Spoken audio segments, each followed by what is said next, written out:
It's Wednesday. It's 5 minute rehab day. Come on in. I hope you're having a great Wednesday. My name is Taisha Presley. I am the owner and the founder of Legacy Empowerment Services. We are a mental health private practice located in Charlotte, North Carolina. I work with adolescents and young adults who have experienced some type of dysfunction and they just want to get their lives together. They want to rehabilitate their lives. And so that's what I help them to do. I'm just adjusting this camera because it's driving me crazy today. All right, so we have a question and I have entitled it Flag on the Play, and I'm going to read it to you and then I'm going to just tell you what my thoughts are. It says that I met a great guy who lives clear across the country from me. I have made plans to visit him next month. He said, get your ticket and I'll take care of the hotel and everything else.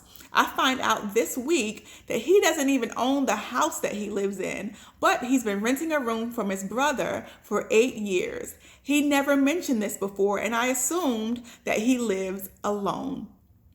Also, he said that I would stay a couple of days in a hotel, then we would stay at his brother's house. That is a no for me, period. I'm a grown woman. I'm not staying in a room with a man in another man's house. I feel very uncomfortable with that. He never mentioned he rented a room from his brother. He led me to believe he lived alone.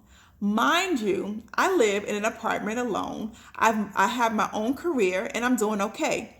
He, on the other hand, said he makes over $90,000 a year, which is a lot more than me. I'm starting to get red flags about him. What should I do? Well, before I dig in with my thoughts, I want us to take what I call a woosah, and that's just a deep breath in and a deep breath out on the count of 3. 1, 2, 3. Woosah. Okay, let's dig in. All right, so dating is a $1 million industry, and it is a $1 million industry because we are all trying to figure this thing out. I don't care if you are rich, poor, white, black, Hispanic, I don't care. We all are trying to figure this out, right? And so something happened in your dating experience that caused your antennas to be raised. And so we call that your gut instinct. So that's how flags are created. So flags are created by our primal, we have these primal antennas that keep us alive and to keep us safe. And so if something happens that is just a little bit off and it doesn't sit right with us, our antennas are going to alert us that, you know what, dig in, watch, be aware, something is off, right?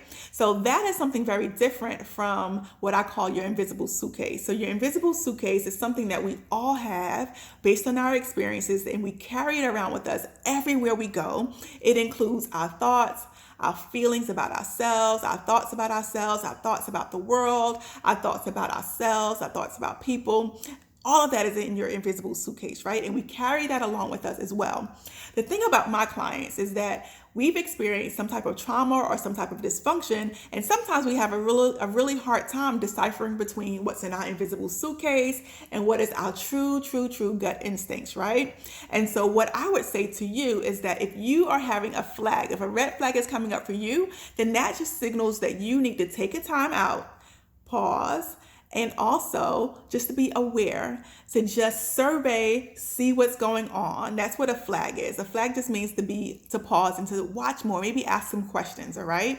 And so while you're asking those questions, while you're pausing and observing, you definitely want to put some boundaries and safeguards within that relationship, that dating relationship, so that you can stay safe while you're continuing to observe. And I also want to say that there are different types of flags. There can be a yellow flag, there can be a red flag. Now, in your situation, it sounds like it's a yellow flag, but you said red flag. And so that means that you have to dig in, find out what your values are, find out why it's a red flag for you, why it's such a big thing, and that will help you to determine what you do next, okay? So those are my thoughts for this writer. If you have some thoughts that you want to share with the writer, I would love for you to put them in the comments below. And as always, I will see you next week.